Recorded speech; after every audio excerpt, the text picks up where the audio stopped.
Hello students, welcome to chemistry classes. कैसे हैं आप सब। हम 11th क्लास की केमिस्ट्री का पहला chapter some basic concepts of chemistry को पढ़ रहे थे और अब हम इस चैप्टर की एंडिंग पे हैं। आज के लेक्चर के बाद इसमें बस एक लेक्चर और होगा, जिसके बाद हमारा ये चैप्टर खत्म हो जाएगा। तो बिना टाइम वेस्ट करे चलिए करते हैं हमारा next topic. Our next topic is stoichiometry and stoichiometry calculations। इस टॉपिक से हमसे न्यूमेरिकल पूछा जाता है और ये जो टॉपिक है ये जैसे नीट जेईई एग्जाम्स में इससे हमेशा ही न्यूमेरिकल आता है। मोल कंसेप्ट और स्टोइकियोमेट्री कैलकुलेशंस, स्टोइकियोमेट्री से यहीं से न्यूमेरिकल उठाया जाता है। तो ये टॉपिक कितना इंपॉर्टेंट रहने वाला है और इस टॉपिक को बच्चे भाई बहुत ही ज्यादा कंफ्यूज होते हैं, लेकिन इस टॉपिक को मैं इस तरीके से पढ़ाऊंगी कि आप कभी भी कंफ्यूज नहीं होगी और आपका एक भी न्यूमेरिकल अगर आप इस टॉपिक से पढ़ेंगे तो फंसेगा नहीं, आप उस न्यूमेरिकल को बहुत इजीली डील कर पाओगे। तो चलिए जानते हैं क्या होता है स्टोइकियोमेट्री और किस तरीके से स्टोइकियोमेट्री कैलकुलेशंस की जाती है। ठीक है, मैंने एक एग्जांपल ले लिया है।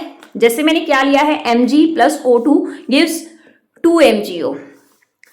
Mg plus O2 gives MgO, ये होती है ना Mg plus O2 gives MgO। जब मैग्नीशियम रिबन को ऑक्सीजन की प्रेजेंस में जलाया जाता है तो मैग्नीशियम ऑक्साइड बनता है। हमारे पास ये रिएक्शन होती है। ठीक है, ये होते हैं हमारे रिएक्टेंट्स और ये होता है हमारा प्रोडक्ट।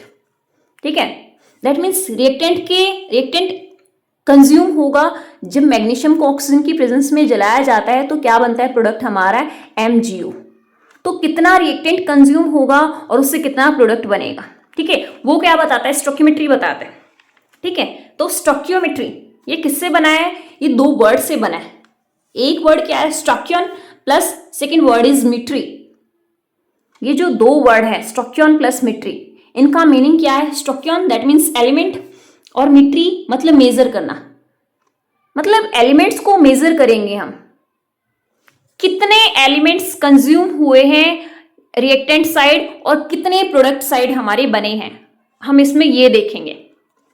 तो जब हम इस रिएक्शन को बैलेंस करते हैं, किसी भी बैलेंस रिएक्शन में कितने एलिमेंट्स, कितने नंबर ऑफ मोल्स कंज्यूम हुए हैं रिएक्टेंट के और कितने number of moles product side बने हैं, वो होते हैं भाई स्टोइकियोमेट्री। अब देखो, जैसे भाई मैग्नीशियम था, जब हम इस रिएक्शन को बैलेंस करते हैं तो magnesium Mg plus O2 gives MgO। तो जब मैंने इसको बैलेंस किया, यहाँ आता है O2 के 2 थे तो यहाँ पे मैंने 2 से मल्टीप्लाई कर दिया, तो यहाँ 2 Mg हो गया, यहाँ मैंने 2 से मल्टीप्लाई कर दिया। ये जो आगे जो नंबर लिखा होता है, ये नंबर रिप्रेजेंट करता है मोल को। That means 2 mole of Mg consumed with oxygen and form 2 moles of product, 2 moles of magnesium oxide. ठीक है, तो एक बैलेंस्ड केमिकल रिएक्शन है, इसमें जो ये नंबर है ना, ये रिप्रेजेंट कर रहा है स्टोइकियोमेट्री कोफिशिएंट को।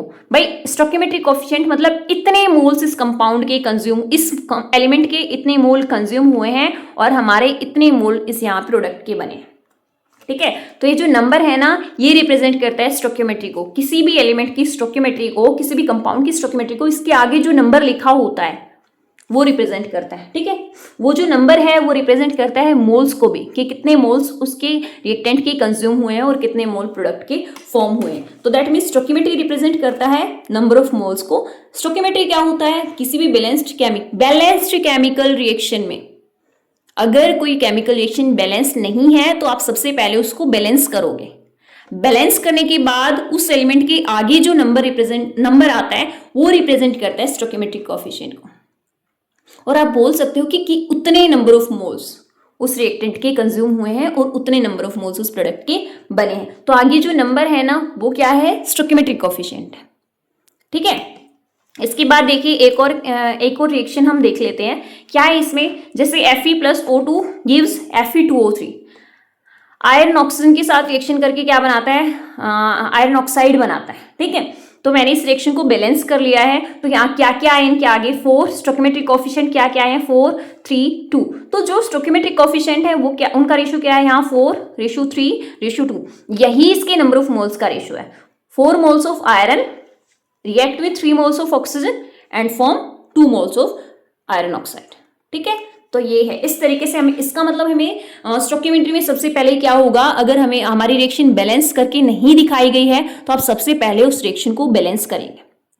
ठीक है, और जब हमारी रिएक्शन बैलेंस हो गई है तो उसके आगे जो नंबर स्टोइकियोमेट्रिक कोएफिशिएंट है वो किसको बताएगा, नंबर ऑफ मोल्स को बताएगा।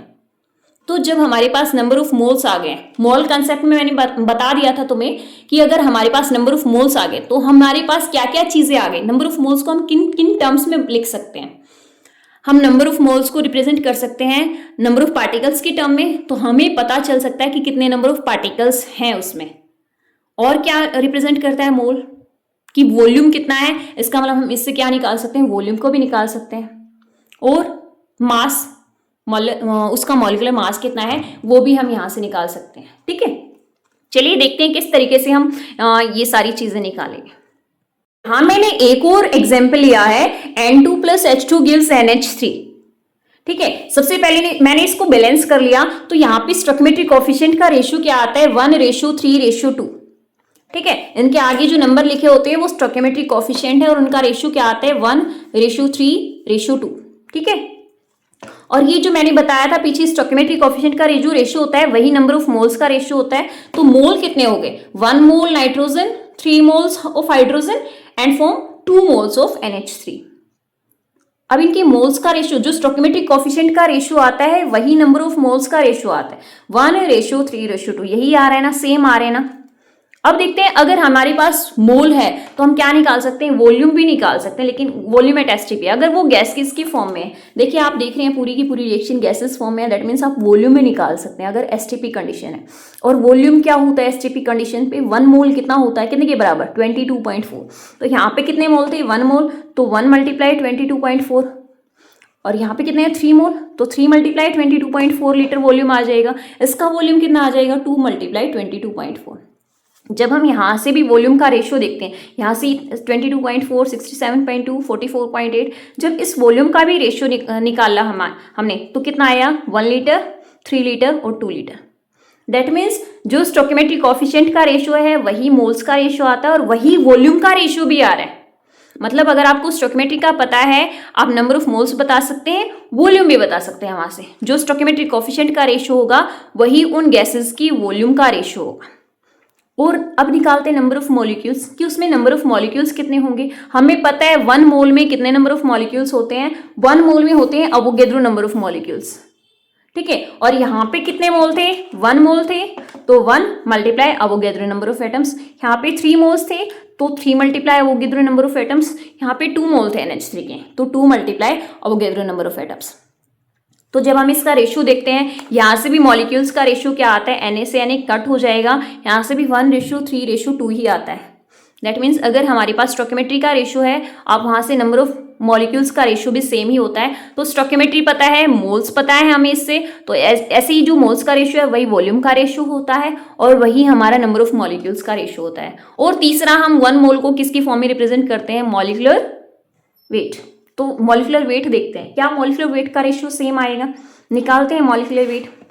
1 मोल क्या था, N2, इसका मॉलिक्यूलर वेट कितना आएगा, कितने एटम्स हैं, 2 × नाइट्रोजन का एटॉमिक मास कितना है, 14, तो 2 × 14 कितना आ गया, 28 ग्राम।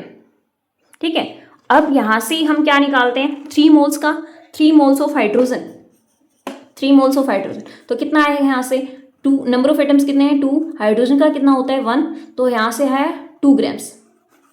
और कितने एटम्स हैं, 3, दैट मीन्स 3 × 2 ग्राम्स।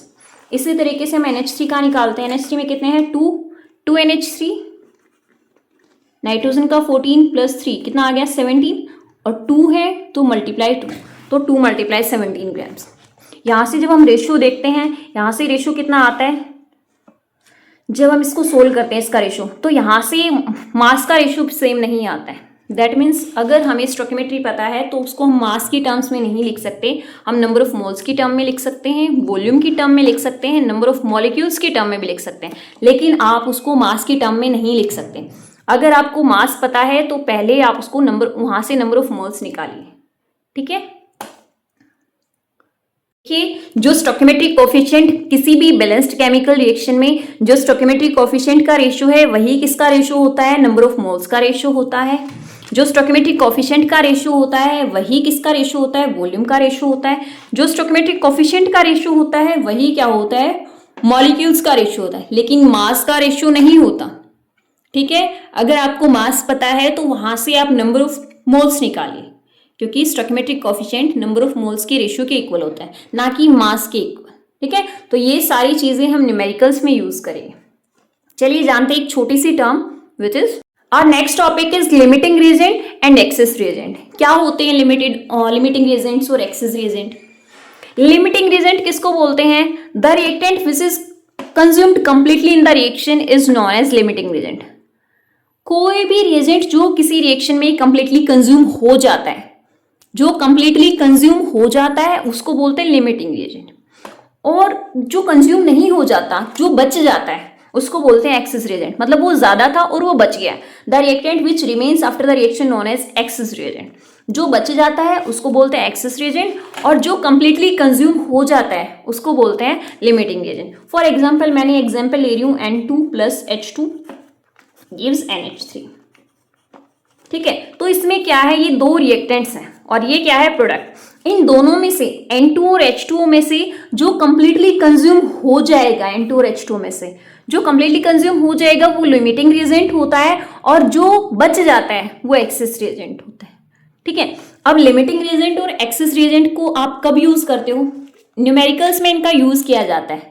सबसे पहले हम चेक करते हैं स्टोइकियोमेट्री में कि कौन सा लिमिटिंग रिएजेंट है और कौन सा एक्सेस रिएजेंट है। हमें पता कैसे चलेगा कि हमें लिमिटिंग रिएजेंट और एक्सेस रिएजेंट भाई यूज करना है?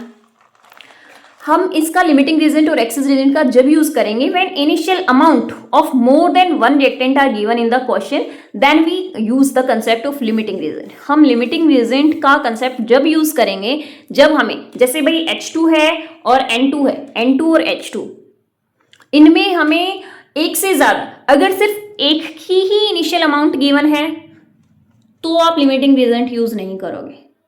लेकिन अगर आपको N2 और H2 दोनों की ही अमाउंट, दोनों के ही मोल्स, दोनों का ही मास या फिर दोनों का वॉल्यूम गिवन है, तो आप लिमिटिंग रिएजेंट चेक करोगे कि इनमें से कौन सा लिमिटिंग रिएजेंट है और कौन सा एक्सेस रिएजेंट है। ठीक है, और उसके बाद हम स्टोइकियोमेट्री के न्यूमेरिकल को सोल्व करेंगे कि उसमें हमें क्या पूछा गया है। अगर तो समझ आया आपको क्या होता है लिमिटिंग रिएजेंट और एक्सेस रिएजेंट?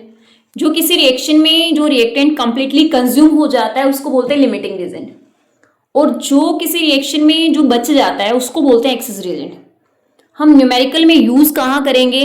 अगर हमें एक से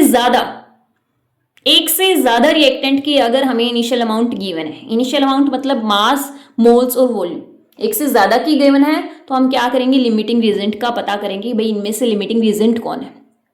ठीक है, तो नेक्स्ट वीडियो में हम इससे रिलेटेड न्यूमेरिकल्स करेंगे, जिससे आपको इस टॉपिक को, स्टोइकियोमेट्रिक कोएफिशिएंट को आप बहुत ही और भी अच्छे से समझ पाएंगे, क्योंकि इस भी हमारा क्या आता है, एग्जाम्स में न्यूमेरिकल आते हैं। ठीक है, आई होप आपको ये सारा थ्योरेटिकल पार्ट समझ में आ गया होगा। नेक्स्ट वीडियो में इसी से रिलेटेड जब हम न्यूमेरिकल्स करेंगे तो आप और भी अच्छे से इस चीज को समझ जाओगे। तब तक आप इन सबको अच्छे से रिवाइज करना, ताकि नेक्स्ट वीडियो में हम फटाफट से न्यूमेरिकल्स निकाल सके। Thank you. Keep watching my videos.